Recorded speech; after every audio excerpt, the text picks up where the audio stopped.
Assalamualaikum warahmatullahi wabarakatuh. Perkenalkan, saya Hasna Amarina dengan NIM 2110142200016 dan teman saya Rahmat Dani Nugroho dengan NIM 21114210007. Di sini, kami akan mempresentasikan mengenai bentuk lahan marin. Mata kuliah ini akan menjelaskan bagaimana pembentukan lahan mengenai proses-proses marin. Ada beberapa penulis yang memberikan pengertian mengenai bentang lahan, antara lain oleh Tuttle 1975. Bentang lahan merupakan gabungan dari bentuk lahan atau landform, yaitu bentuk lahan merupakan kenampakan tunggal seperti sebuah bukit atau lembah sungai. Kombinasi dari kenampakan tersebut membentuk suatu bentang lahan seperti daerah perbukitan yang baik bentuk maupun ukurannya bervariasi atau berbeda-beda, dengan aliran air sungai di sela-selanya. Yang kedua yaitu ada dari Surastopo 1982. Bentang lahan ialah sebagian ruang permukaan bumi yang terdiri atas sistem-sistem yang dibentuk oleh interaksi dan interpendensi antara bentuk lahan, batuan, bahan pelapukan batuan, tanah, air, udara, tumbuhan, hewan, laut tepi pantai, energi, dan manusia dengan segala aktivitasnya yang secara keseluruhan membentuk suatu kesatuan. Yang ketiga ada dari Fink 1983. Bentang lahan merupakan bentangan permukaan bumi dengan seluruh fenomenanya yang mencakup bentuk lahan, tanah, vegetasi, dan atribut-atribut lain yang dipengaruhi oleh aktivitas manusia. Berdasarkan pengertian bentang lahan tersebut, maka dapat diketahui bahwa terdapat 8 unsur penyusun bentang lahan, yaitu ada udara, batuan, tanah, air, bentuk lahan, flora, fauna, dan manusia dengan segala aktivitasnya. Kedelapan unsur bentang lahan tersebut merupakan faktor-faktor penentu bentuknya bentang lahan yang terdiri dari faktor geometrik, litologik, edafik, klimatik, hidrologik, oseanik, biotik, dan faktor antropogenik. Marin adalah istilah mencakup aktivitas dan fenomena yang terjadi di sekitar lingkungan laut seperti gerakan air, sedimentasi, interaksi antara laut dan daratan. Adapun geomorfologi marin adalah bentuk lahan yang dihasilkan oleh proses marin berupa aktivitas atau gerakan air laut baik pada tebing, pantai berpasir, pantai berkarang maupun pantai berlumpur. Adapun gerakan-gerakan tersebut yaitu ada pasang surut, yang mana gerakan naik dan turunnya permukaan laut setiap 6 jam 12,5 menit sehingga interval naik turunnya memerlukan waktu selama 12 jam 25 menit. Pasang surut ini dapat mengerosi pantai apabila keluar bersama-sama dengan gelombang ataupun ombak. Yang kedua yaitu ada arus. Gerakan aliran air laut yang disebabkan oleh angin, perbedaan suhu air laut, dan lainnya. Yang ketiga yaitu ada ombak, di mana gerakan ombak yang sesuai dengan arah angin itu dapat mengerosi pantai atau yang dinamakan abrasi. Adapun zona yang termasuk dalam zona marin yaitu ada pesisir, laut, dan lautan.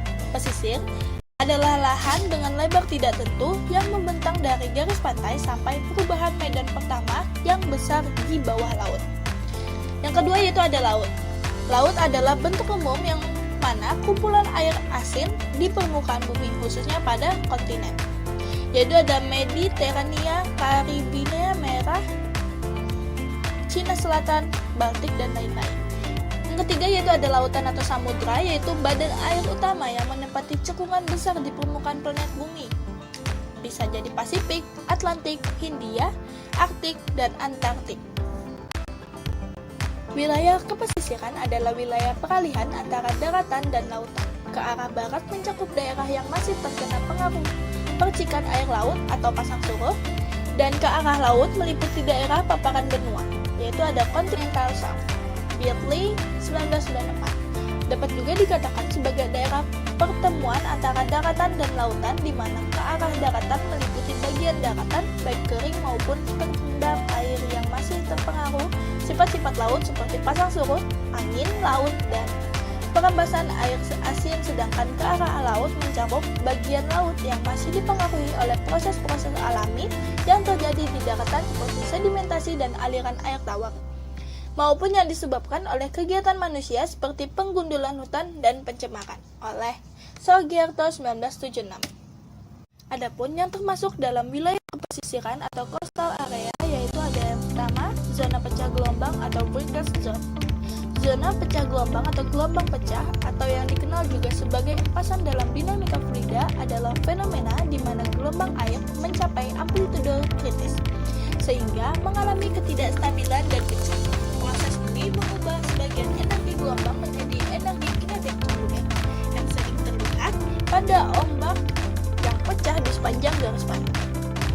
Gelombang pecah biasanya terjadi ketika kecuraman gelombang mencapai batas maksimum mengakibatkan disipasi energi. Yang kedua yaitu ada pantai dan fisik, shore and beach. Pantai atau shore yaitu jalur sempit daratan pada pertemuan dengan laut meliputi antara garis air tinggi dengan garis air rendah. Gisik atau beach yaitu pantai dengan material berupa sedimen lepas. Yang ketiga ada pesisir atau coast, yaitu lahan dengan lebar tidak tentu atau dapat beberapa kilometer yang membentang dari garis pantai sampai perubahan medan pertama yang besar di bawah laut. Yang keempat yaitu ada dataran aluvial pesisir. Dataran aluvial pesisir adalah area datar yang terbentuk dari endapan sedimen yang dibawa oleh airan sungai yang terletak di dekat pantai. Proses pembentukan dataran ini melibatkan sedimentasi yang terjadi ketika sungai mengalir ke laut, membawa material seperti pasir, kerikil, dan lumpur yang kemudian mengendap saat kecepatan aliran menurun. Tipologi pesisir. Tipologi pesisir mengacu pada klasifikasi garis pantai berdasarkan proses pembentukan dan karakteristik fisiknya. Menurut penelitian yang ada, tipologi pesisir dapat dibedakan menjadi dua, yaitu pesisir primer dan pesisir sekunder. Pesisir primer terbentuk oleh proses yang lebih dipengaruhi oleh faktor darat daripada laut. Morfologi pada pesisir primer ini lebih dikontrol oleh proses-proses terestrial seperti erosi, deposisi, vulkanik, dan diastropik sama daripada aktivitas organisme maupun proses marin. Pada gambar, yaitu pada kiri atas, land erosion coast, pada kanan atas, subaerial deposition coast. Yang ketiga atau pada kiri bawah yaitu ada volcanic coast, dan yang keempat ada pada kanan bawah ada structurally shaped coast. Pada kiri atas yaitu ada land erosion coast, yaitu terbentuk akibat erosi pada lahan darat yang diikuti oleh genangan air laut. Yang kedua yaitu ada pada kanan atas yaitu ada subaerial deposition coast, yaitu dibentuk oleh akumulasi material sedimen dari sungai, glasier, atau longsoran ke laut. Yang ketiga ada volcanic coast pada kiri bawah, yaitu yang dihasilkan dari aktivitas vulkanik seperti aliran lava atau material piroklastis. Yang keempat pada kanan bawah yaitu ada structural shaped coast, yaitu terbentuk melalui proses geologis seperti patahan atau pelipatan batuan. Yang kedua yaitu ada pesisir sekunder. Pesisir sekunder adalah garis pantai yang terbentuk oleh proses maritim dan aktivitas organisme. Morfologi pada pesisir ini dibentuk akibat organisme seperti pembentukan terumbu dan akibat proses marin atau aktivitas gelombang. Pada gambar terdapat pada kiri atas yaitu ada marine deposition coast, yaitu terbentuk dari pengendapan material sedimen laut termasuk jenis pesisir berpenghalang seperti barrier beaches.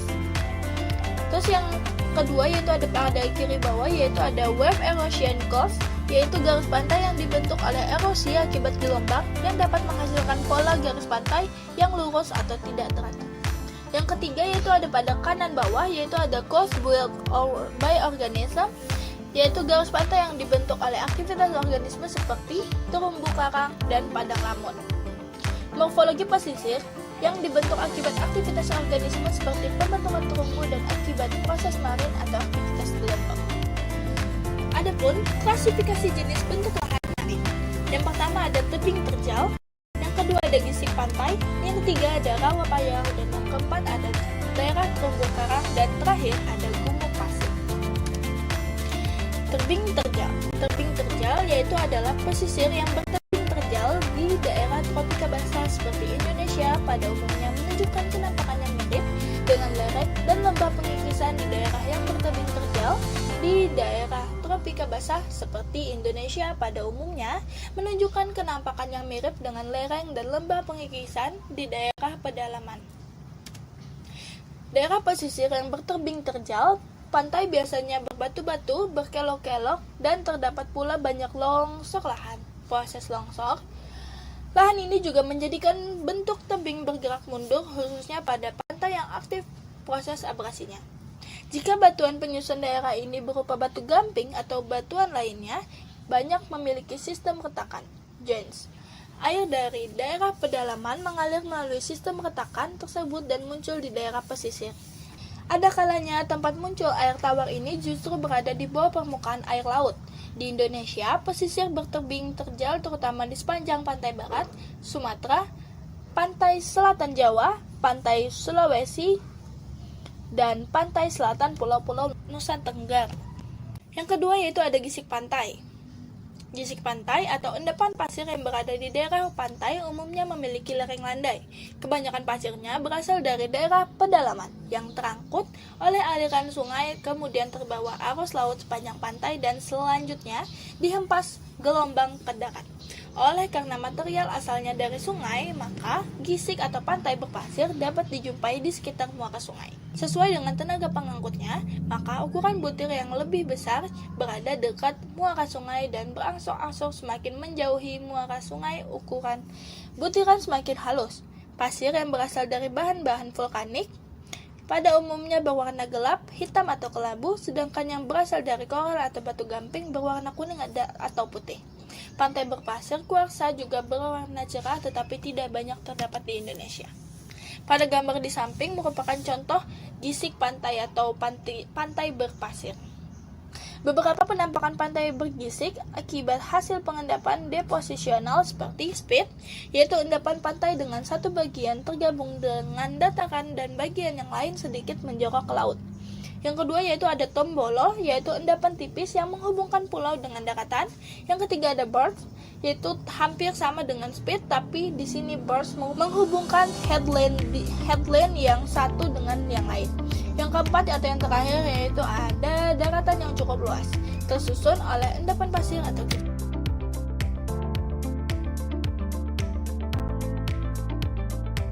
Yang selanjutnya adalah rawa payau. Rawa payau juga mencirikan daerah pesisir yang tumbuh atau aggression. Proses sedimentasi merupakan penyebab utamanya daratan pada medan ini. Material penyusun umumnya berbutir halus dan memiliki medan yang berkembang pada lokasi gelombang yang kecil ataupun terhalang pada pantai yang relatif dangkal. Selanjutnya, umumnya rawa payau ditumbuhi oleh bakau atau mangrove dari berbagai jenis. Namun ada pula yang diusahakan untuk pembuatan tambak kolam untuk pemeliharaan ikan, khususnya untuk jenis bandeng dan udang. Tumbuhan bakau pada rawa payau juga dapat memecah gelombang dan menghalangi pengikisan. Dan untuk pantai yang mengalami agresi atau bisa dibilang tumbuh, pada pantainya akan terdapat urutan yang umumnya tumbuhan akan terdiri dari bakau yang berada di depan, lalu ada tumbuhan nipah di belakangnya, tumbuhan rawa air tawar atau hutan lahan basah. Batas teratas dari bakau setinggi batas air pasang maksimum.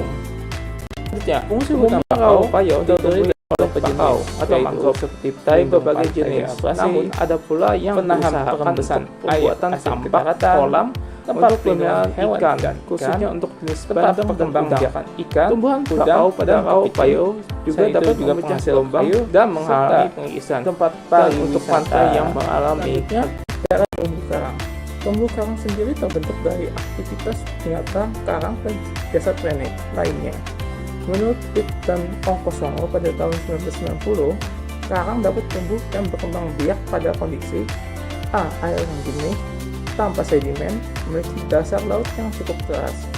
Lalu suhunya yang tidak pernah kurang dari 18 derajat Celcius, memiliki kadar garam yang kisaran 27 sampai 38 bagian per 1000.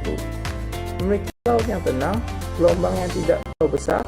Gelombang yang besar akan merusak tubuh karang itu sendiri, lalu yang terakhir adalah sirkulasi air yang cukup lancar untuk melakukan perputaran oksigen untuk menyediakan persediaan oksigen. Ada bentuk-bentuk terumbu karang, yaitu pancing grave atau karang pantai merupakan karang yang tumbuh langsung melekat pada pantai ataupun genangan laut di antara terumbu dengan daratan. Yang kedua ada barrier reef, merupakan karang tanggul, merupakan pulau karang yang seperti tanggul dan berletak di muka pantai yang dipisahkan oleh lagu. Yang ketiga adalah atol atau karang cincin. Ada pulau karang yang terbentuk seperti cincin. Proses tektonik sering berpengaruh terhadap perkembangan terumbu karang ini. Cincin karang merupakan hasil kombinasi proses aktivitas binatang karang dengan proses tektonik yang berupa subsidence ataupun tanah turun. Terumbu karang yang muncul ke permukaan banyak terdapat di Indonesia. Pulau karang yang terangkat umumnya terdapat endapan puing dan pasir. Selanjutnya, gumuk pasir. Gumuk pasir merupakan akumulasi pasir lepas yang berupa gundukan di mana terbentuknya teratur, dirasakan oleh arah umum angin yang bekerja pada suatu daerah. Gumuk pasir ini dapat terbentuk di daerah yang endapannya lepas, seperti pada daerah turun, daerah pantai, dan sebagainya. Gumuk pasir merupakan akumulasi dari pasir-pasir yang lepas yang terendapkan sepanjang garis pantai oleh pengerjaan angin, dan kenampakan endapannya mempunyai ciri khas baik tingginya maupun pelemparannya. Dalam pembentukannya, gumuk pasir harus memenuhi beberapa syarat, yaitu memiliki dasar pantai yang landai ataupun datar. Yang kedua adalah angin yang berhembus dengan kecepatan konstan. Yang ketiga adalah sinar matahari yang kontinu. Yang keempat adalah adanya akumulasi pasir yang cukup banyak. Ini biasanya berasal dari sedimentasi sungai yang bermuara ke daerah tersebut. Yang keempat adalah vegetasi pantai serta adanya terdapat bukit penghalang. Yang terakhir adalah laguna. Laguna merupakan sekumpulan air asin yang terpisah dari laut oleh adanya penghalang seperti terumbu karang. Laguna sendiri memiliki butiran yang lebih halus pada daerah sekitar daratan dan akan semakin kasar pada daerah yang menjauhi daratan. Laguna sendiri terbentuk atas perpindahan pasir dari laut oleh gelombang dan air laut. Lalu pasir yang terbawa pada daerah yang lebih tenang akan mengakumulasi menjadi sedimen yang menyebabkan terbentuknya laguna.